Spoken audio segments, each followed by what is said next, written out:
А давайте нормализуем фанатство и перестанем говорить о том, что это несерьезно, это что-то детское, тебе пора это перерасти и заняться чем-то другим.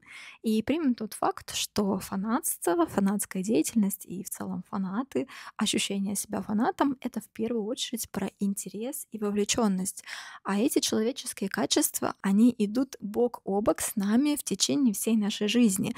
И я думаю, все люди, которые однажды теряли чувство вот этого интереса, увлеченности, вовлечения, они прекрасно осознавали, что это чуть ли не самое важное ощущение в жизни. И без интереса сложно на самом деле заставить делать себя хоть что-то.